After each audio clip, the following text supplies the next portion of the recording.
அரங்கத்தில் இருக்கும் அனைவருக்கும் இறைவன் புறத்திலிருந்து சாந்தியும் சமாதானம் உண்டாகட்டும். இந்த கேவி திரைப்படத்தின்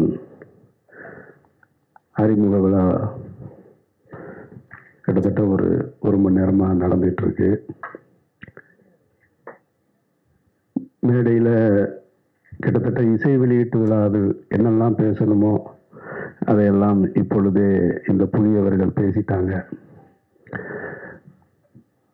அவங்க தங்களுடைய வழியை சொல்லுவதாக இயக்குனர் இங்கே கண்கலங்கி பேச முடியாமல் திக்கிட்டு நின்றார்.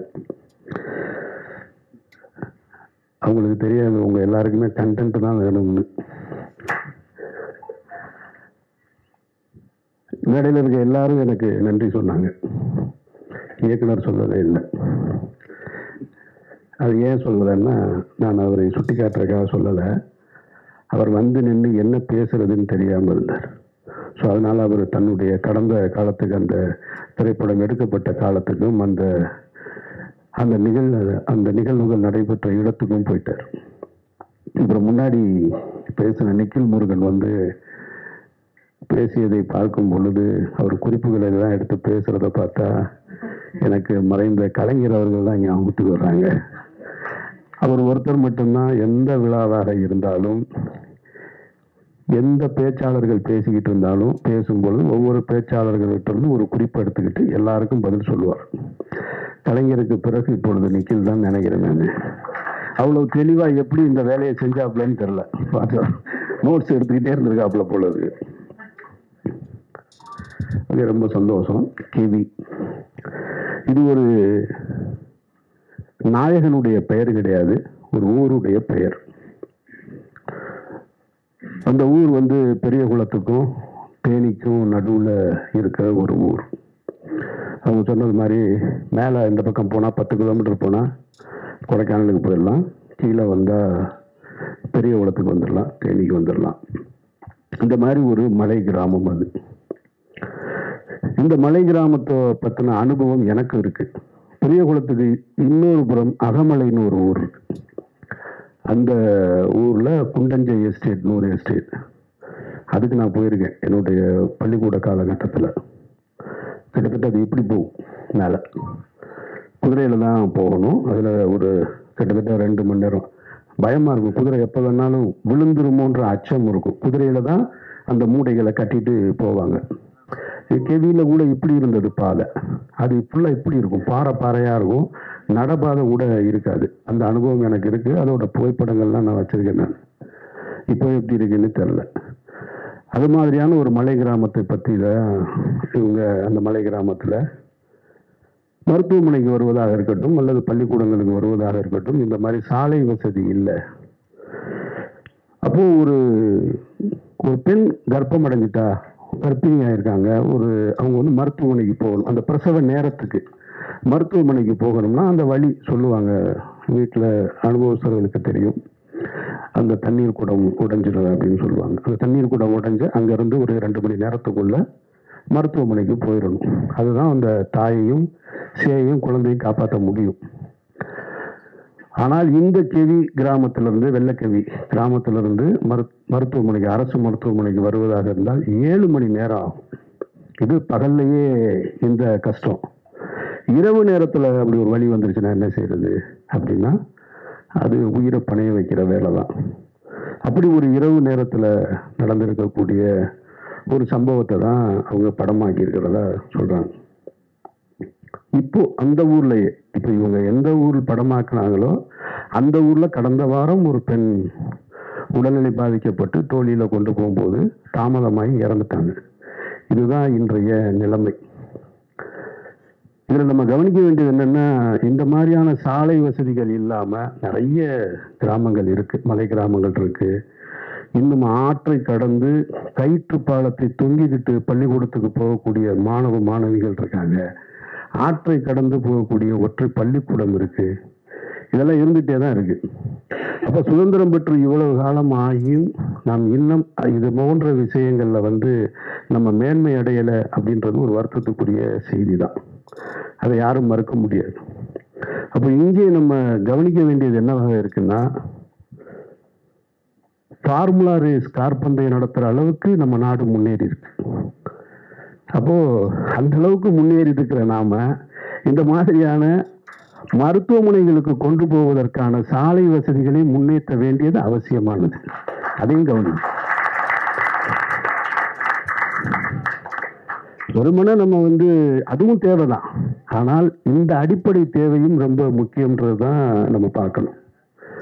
அப்போ அப்படி ஒரு சூழல்ல தான் அவங்க ஏன் உங்ககிட்ட இந்த வழியை சொல்றேன்னு எல்லாரும் சொன்னாங்க, ஊடக நண்பர்களை பார்த்து சொல்றாங்கன்னா, இந்த செய்தியை நீங்க கடத்தணும், அரசுக்கு கொண்டு போய் கடத்தணும் அப்படின்றது தான் அவங்களுடைய நோக்கம். அதுக்கு தான் நான் ஒரு ஸ்பீக்கராக இங்கே நிற்கிறேன். நான் அவர்கள் சொல்ல நினைப்பதை என்னுடைய வாயிலாக நான் உங்ககிட்ட சொல்றேன். நிச்சயமாக இப்போ ஜெய் பீம்ன்ற ஒரு திரைப்படம் வந்தது.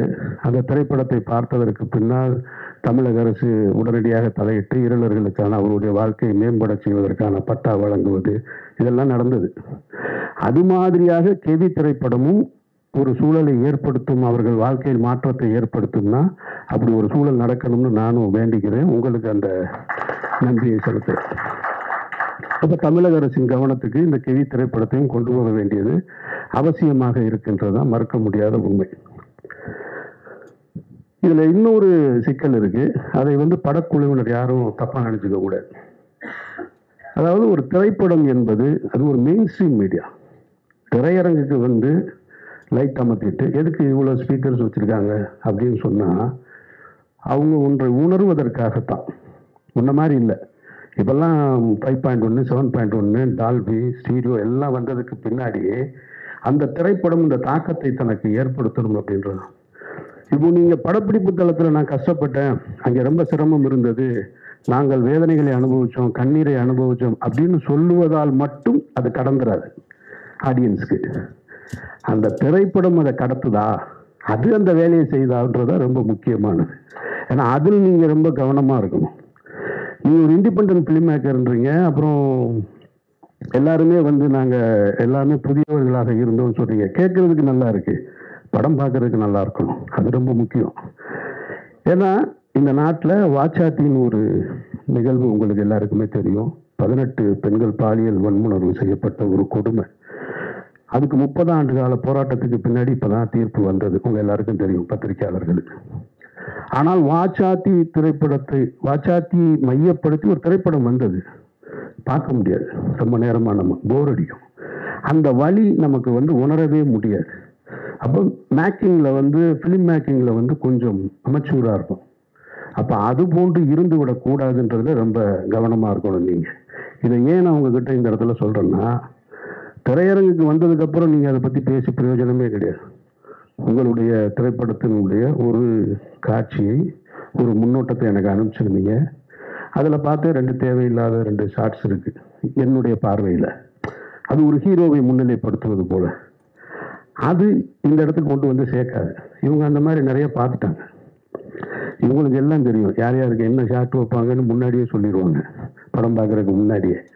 அதனால அதையெல்லாம் தவிர்த்துட்டு நீங்க படம் முடிகிறதுக்குள்ள, படம் காப்பி ரெடியாக ரிலீஸ் பண்ணுறதுக்குள்ள ஒரு தடவை இப்போ என்னை இந்த விழாவுக்கு அழைத்தது போல பிஆர்ஓ மூலமாக இன்னும் சில நல்ல இயக்குநர்கள் இருக்காங்க, அவர்களை அழைத்து படத்தை போட்டு காமிச்சு, சார் இதில் எந்தெந்த இடம் வீக்காக இருக்குது, இல்லை எதை எப்படியாவது என்ஹான்ஸ் பண்ண முடியுமா, தேவையில்லாத காட்சிகள் எது எது ரிப்பீட் மோடில் இருக்குது, இதையெல்லாம் பார்த்து கொண்டு போய் சேர்க்க வேண்டியது உங்கள் பொறுப்பு. அப்படி சேர்த்தீங்கன்னா தான் நீங்கள் பட்ட கஷ்டம் போய் சேரும்.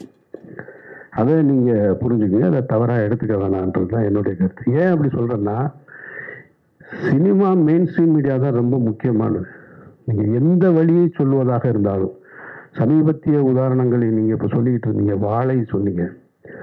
வாழை மெயின் ஸ்ட்ரீம் சினிமாவுக்கு பக்கத்தில் இருக்குது, அதுதான் அதனுடைய வெற்றி. அதில் நீங்கள் புரிஞ்சுக்கணும். ஆனால் பக்கத்தில் இருக்கக்கூடிய கொட்டுக்காளின்ற திரைப்படம் அது ஃபெஸ்டிவல் சினிமா, அதை நல்லா புரிஞ்சுக்கணும். அது மெயின் ஸ்ட்ரீம் சினிமா கிடையாது. அதுக்காக அது நல்ல படம் இல்லைன்னு அர்த்தம் இல்லை. அது ஃபெஸ்டிவல் மோடுக்காக தயாரிக்கப்பட்ட ஒரு படம். அப்போ ஃபெஸ்டிவல் மோடுக்காக தயாரிக்கப்பட்ட ஒரு திரைப்படத்தை, பல சர்வதேச விருதுகளை பெற்ற ஒரு திரைப்படத்தை இங்கே கொண்டு நீங்கள் சக மெயின் ஸ்ட்ரீம் மீடியாவோட போட்டி போட வைப்பது என்பதே அது ஒரு வன்முறை தான். அது எனக்கு ஏற்புடையதல்ல. அப்படி ஒரு படத்தை கொண்டு போட்டி போட வைக்கவே கூடாது. அது தேவையற்ற வேலை. சர்வதேச விருது வாங்கின ஒரு திரைப்படம், பாராட்டுக்களை பெற்ற ஒரு இயக்குனரை இங்கே ஒரு 150 ரூபா கொடுத்துட்டு வெளியில் வரும்போது ஒருத்தர், இப்போ தான் யூடியூப் நிறையா வந்துருச்சு இல்லையா, யூடியூப் வந்துட்ட காரணத்தினால என்ன பண்ணுறாங்கன்னா, நாங்கள் படமாக எடுத்து வச்சுருக்கோம், நம்ம அதை பார்க்குறோம். 2 நாளாக நான் பார்த்துட்ருக்கேன். அந்த டைரக்டரை பார்த்தா நான் வெட்டுவேன், அடிப்பேன் அப்படின்லாம் சொல்கிறேன். அவருக்கு யார் அந்த உரிமை கொடுத்தது? வெட்டுவேன் அடிப்பேன்னு சொல்கிறதுக்கான உரிமை யார் கொடுத்தா? படம் நல்லா இல்லைன்னு சொல்கிற, அது ஓகே, ஏன் நீ காசு கொடுத்து பார்த்ததுனால தான் அது கூட உனக்கு அந்த உரிமை, இல்லைன்னா அது கூட கிடையாது. அப்போது தேவையற்ற முறையில் என்னை பொறுத்த மட்டும் நான் கொட்டுக்காளி திரைப்படத்தை நான் எடுத்திருந்தேன், தயாரிச்சிருந்தேன் அப்படின்னா நான் தியேட்டருக்கே கொண்டு வந்திருக்க மாட்டேன். அதை வணிக நோக்கத்தில் கொண்டு வந்து திணிக்க வேண்டிய அவசியம் இல்லைன்னு நான் நினைக்கிறேன். அது அவசியமற்றது. அது சர்வதேச திரைப்பட விருதுகளை பெற்றிருக்கு. அந்த கண்ணியத்தை அப்படியே கொடுத்துருக்கணும். அதனுடைய தயாரிப்பாளர் ஒரு பிரபல நடிகராக இருக்கிறாரு. அவர் நிச்சயமாக அவருடைய இன்ஃப்ளூயன்ஸை வச்சு அவர் ஓடிடி தளத்துக்கு வித்திருந்திருக்கலாம். அதோட போட்ட முதலீடை எடுத்துட்டு பிரச்சனையை முடிச்சிருந்தா தேவைப்படுறவங்க அந்த படத்தை போய் ஓடிடியில் பார்த்துருப்பாங்க. இப்போ நீ கொண்டு போய் 1000 ரூபா பணத்தை கொடுத்துட்டு குடும்பத்தோட போய் எனக்கு பாட்டு இல்லை, ஓப்பனிங் சீன் இல்லை, மியூசிக் இல்லை, இன்டர்வல் பிளாக் சரியா இல்லை, எண்டு ப்ராப்பராக இல்லைன்னு சொல்ல வேண்டிய அவசியம் எங்கே ஏற்படுது? நான் பாக்கெட்லேருந்து காசு எடுத்து கொடுக்கும்போது வருது. அப்போ அது தேவையற்றது. அப்போ மெயின் ஸ்ட்ரீம் சினிமாவுக்கு என்ன சொல்லணும், ஃபெஸ்டிவலுக்கு என்ன சொல்லணுன்றது நம்ம தெரிஞ்சு வச்சுக்கணும். அதை விட்டுவிட்டு நான் ஃபெஸ்டிவலுக்கு எடுத்த மூணு படத்தை எடுத்துட்டு நாளைக்கு கெவியாக கூட இருக்கலாம், இதே படத்தை கொண்டு வந்து நீங்கள் மெயின் ஸ்ட்ரீமில் கொண்டு வந்து வச்சுட்டு என்ன ஆடியன்ஸ் பார்க்க மாட்டேன்றாங்க அப்படின்னு சொல்லக்கூடாது. அது ஏற்புடையது கிடையாது அந்த வகையில். ஏன்னா அதுதான் சமீபத்திய உதாரணமாக தான் நான் அதை வச்சு தான் இந்த கெவியையும் சொல்கிறேன். அந்த மாதிரி உங்களுடைய திரைப்படத்தையும் அதுபோல் மக்களுக்கு கொண்டு போய் சேர்க்கக்கூடிய திரைப்படமாக ஆக்கி தர வேண்டிய பொறுப்பு உங்களுக்கு இருக்குது. அப்புறம் இங்கே நிறைய இருக்குது இந்த மாதிரி சாலை வசதி இல்லாமல் இந்தியா ஏசியன் கேம்ஸ் நடத்துறது, அப்புறமா இன்னும் அடுத்து ஒலிம்பிக் கூட கேட்டிருக்காங்களாம். இவங்க ஒலிம்பிக்கு கேட்டிருக்கதா சொல்கிறாங்க. ஆனால் வெளிநாட்டு அதிபர்கள் வரும்பொழுது குடிசையை பூரா பச்சை போட்டு மறைப்பாங்க, நெட்டு போட்டு மறைச்சிக்கிட்டு இருப்பாங்க. ஆனால் இவங்க ஒலிம்பிக் ஆசியன் கேம்ஸ் நடத்துறதுக்கு கிராமங்களை உருவாக்கணும். அப்போ அதுக்கு ஒரு கிராமங்களே உருவாக்குறாங்க. ஒரு விளையாட்டுக்கு ஒரு கிராமங்களை உருவாக்குகிற ஒரு நாடு உண்மையான கிராமத்திற்கு சாலை வசதி ஏற்படுத்தி தர வேண்டும் என்பது மிக மிக அவசியமானது. அதை நம்ம கேட்க வேண்டிய பொறுப்பு நமக்கு இருக்கு. அதை இந்த திரைப்படத்தின் மூலமாக நீங்க கேட்டதா நான் உணர்றேன். நான் அப்புறம் இந்த படத்தின் தயாரிப்பாளர் இங்கே ஒன்று சொல்லும்போது சொன்னாரு, என்னை எதுக்கு நடிகை கூப்பிட்டாங்கன்னு தெரிலன்னு. அவர் இயக்குனர் ரொம்ப புத்திசாலித்தனமான வேலையை தான் செஞ்சிருக்காரு, நான் நம்புறேன். நான் எனக்கு தெரியும் இந்த மாதிரியான திரைப்படங்களை எடுக்கும்போது ஒரு ஆர்வத்தில் எடுத்துருவாங்க. அப்புறம் ரிலீஸ் டைமில் வரும்பொழுதே போப்பா ஒன்றும் பிஸ்னஸ் இல்லை, அது இல்லை. அப்புறம் நீங்கள் சொன்னீங்க வியாபாரத்துக்கு உண்டான முகங்கள்னு, அப்படிலாம் முகம்லாம் இல்லைங்க. எந்த முகம் நடித்தாலும் வியாபாரம் இல்லை, அது வேற பிரச்சனை. அவர் தெளிவாக தேர்ந்தெடுத்திருக்காரு. சரி, குறைந்தபட்சம் ஒரு கதாபாத்திரமாக போட்டோம்னா தேட்டர் வரைக்கும் நம்ம கூட நிற்பாரு. அது ஒரு சாதுரியம் தான், அது தப்புன்னு சொல்ல முடியாது. அது ஒரு புத்தி சாதுரியம் தான். அதை சரியாக செய்யும் பொழுது அவரும் பயனடைகிறாரு, நீங்களும் பயனடைகிறீங்க. ஸோ அதனால எல்லாமே சரியான நிகழ்வாகத்தான் நடந்திருக்கிறதா நம்ம பார்க்குறோம். மற்றபடி உங்களுடைய உழைப்பு, நீங்கள் கண்ணீர் சிந்த வேண்டிய அவசியம் இல்லைன்னு நான் நினைக்கிறேன். நான் ரொம்ப மெனக்கெட்டிருக்கீங்க, ஒரு டீம் கஷ்டப்பட்டு வேலை செஞ்சுருக்கீங்க. உங்களுடைய கஷ்டம் எல்லாமே மைக்கில் பேசுறதுனால எதுவும் சரியாயிடும். நீங்கள் பட்ட கஷ்டம் இன்னொருத்தவங்களுடைய கஷ்டத்தை பொது சமூகத்துக்கு சொல்வதற்காக பட்ட கஷ்டம். ஸோ அந்த கஷ்டம் திரையரங்கில் சரியாக நான் பார்த்த ஃபர்ஸ்ட் இப்போ 2 ஷாட்டு போட்டீங்க பாருங்க, அந்த ஷாட்டு பேசுது அந்த ஊர் என்னன்னு அப்படின்றது. எனக்கு இப்போ பார்த்த உடனே என்ன தோணுது, இந்த கதையை எடுத்துட்டு நம்மள்கிட்ட வராமல் போயிட்டாங்களே, அவங்க எடுத்துட்டு வந்தால் எடுத்து கொடுத்துருப்போமே அப்படின்னு தான் தோணுது. நான் நகரத்தில் வளர்ந்தவன், நான் மதுரைன்ற நகரத்தில் வளர்ந்தவன். எனக்கு கிராமங்கள் தெரியும். ஆனால் கிராமத்தில் இருக்கக்கூடிய வழி என்னன்றது அதெல்லாம் அவ்வளவுலாம் நான் வளரலை. நான் ரொம்ப சின்ன வயசுல ரொம்ப ஜாலியாக சுற்றிட்டு இருந்த பையன். நான் காலேஜ் வர வரைக்கும் ரொம்ப ஜாலியாக இருந்தேன். நான் அதனால் நான் பார்த்த விஷயங்களே அங்கங்கே அந்த கிராமம் அது இதுன்னு எனக்கு இருக்கிற சினிமா அனுபவத்தை வைத்து, நான் பார்த்த சினிமா அனுபவத்தை வச்சு எனக்குன்னு ஒரு கதையை உருவாக்கி நான் திரைப்படம் எடுத்துட்டு இருக்கேன். இது நான் பார்க்கல. இந்த ஃபர்ஸ்ட் ஷாட் பார்த்த உடனேயே ஆகா நம்ம பண்ணியிருக்கலாம் இந்த படம் அப்படின்னு தோணுச்சு. அப்போது நம்ம கடைசியாக வந்து சேர்க்கிறதை விட முதல்லயே நீங்கள் யாரையாவது சந்திச்சிருந்தா இன்னும் சரியாக கூட வந்திருக்கும்னு என்பது எதுவாக இருந்தாலும் நீங்கள் சரியாக பண்ணிருக்கீங்கன்னு எனக்கு நம்பிக்கை இருக்குது. அந்த ஷாட்டு பார்க்கும்போது முழு படமும் அந்த உணர்வை எனக்கு கொடுத்துருச்சுன்னா நீங்கள் வெற்றி அடைஞ்சிட்டீங்கன்னு அர்த்தம். உங்களுடைய வெற்றி என்பது அரசின் காதுகளுக்கு போய் கேட்கும். எப்படி ஜெய்பீம் திரைப்படத்தை வந்து இந்த மாநிலத்தின் முதல்வர் பார்த்தாங்களோ அதுபோல் உங்களது இந்த திரைப்படத்தையும் படம் நல்லா இருந்துச்சுன்னா பத்திரிகையாளர்கள்ட்ட உங்கள்கிட்ட அன்பாக கேட்டுக்கிறேன், இந்த படம் என்னைக்கு ரிலீஸ் ஆகுதோ காப்பி ரெடி ஆகுதோ அதை பார்த்துட்டு உங்களுடைய விமர்சனங்களில் இந்த திரைப்படத்தை தமிழகத்தின் முதல்வர் பார்க்க வேண்டும்னு கடைசி வரியாக கோடிட்டு எழுதுங்க. இதுவரைக்கும் நீங்கள் செஞ்சிருக்க மாட்டீங்க, முதல் முறையாக செஞ்சு பாருங்க. அதற்கு தகுதியாக இந்த படம் இருக்குமானால் சொல்லுங்க. ஒருவேளை கொஞ்சம் ஒன்று ரெண்டு சின்ன சின்ன குறைகள் இருந்தால் கூட மன்னிச்சு விட்டுருங்க, புது டீம் தானே. அதனால் மன்னிச்சு விட்டுட்டு இந்த செய்தியை கொண்டு போய் அரசின் கவனத்துக்கு சேருங்க. ஒருவேளை தமிழக முதல்வரோ இன்னைக்கு இருக்கக்கூடிய அமைச்சர்களோ இந்த படத்தை பார்த்துட்டு அந்த சாலை வசதியை ஏற்படுத்தி கொடுத்தாங்கன்னா அந்த மாற்றம் உங்களால் நிகழ்ந்தது வல்ல இறைவனால் நிகழ்ந்ததுன்னு நானும் நம்பிக்கையோடு காத்திருக்கிறேன். இந்த விழாவுக்கு அழைத்ததற்கு நீங்கள் எல்லாரும் வந்து நின்று இந்த படத்தை பற்றி மக்களிடத்தில் கொண்டு போய் சேர்க்கிறதுக்கு என்னுடைய நெஞ்சார்ந்த நன்றி.